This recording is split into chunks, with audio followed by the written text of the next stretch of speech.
أهلا بيكي والحلقة الثامنة والأخيرة من رحلة التعافي من التشنج المهبلي باستخدام العلاج المعرفي السلوكي. النهاردة هنجمع آخر خطوتين في خطة العلاج ونكمل المشوار اللي بدأناه مع بعض. الجزء الأول: توسيع التدرج باستخدام الأصابع أو الموسعات. في المرحلة دي بنبني على كل اللي عملناه قبل كده من تمارين الاسترخاء، التنفس والفحص الذاتي. لو كنتي ماشية بدون موسعات هتستخدمي إصبعك برفق شديد مع الالتزام بنفس مبدأ التدرج. الأول مجرد لمس المنطقة من الخارج مع التنفس العميق، بعد كده إدخال جزئي مع التركيز على استرخاء الجسم، ومع الوقت ممكن زيادة العمق أو المدة تدريجياً. المهم جداً في الخطوة دي إنك تفتكري إن التحكم في إيقاع التمرين بإيدك إنتي عشان إحساسك بالأمان يفضل موجود.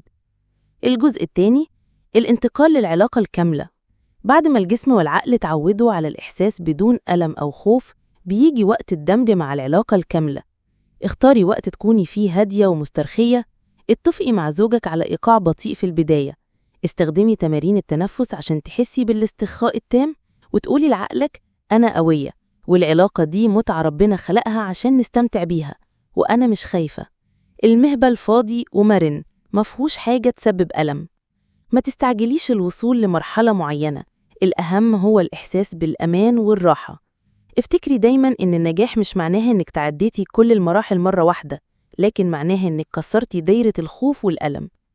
كلمة أخيرة مهمة للزوج. عزيزي الزوج، نجاح العلاج مش بس مسؤولية زوجتك، ده كمان بيعتمد على دعمك وصبرك. شاركها في التمارين لو حابة، طمنها إنك موجود معاها خطوة بخطوة. قدر محاولتها حتى لو كانت صغيرة، خليها تحس إنها في أمان معاك. الأمان النفسي هو المفتاح. وبكده نكون وصلنا لنهاية رحلتنا، وافتكروا دايما العلاج رحلة مشتركة، والأمان والحب هم أساسها.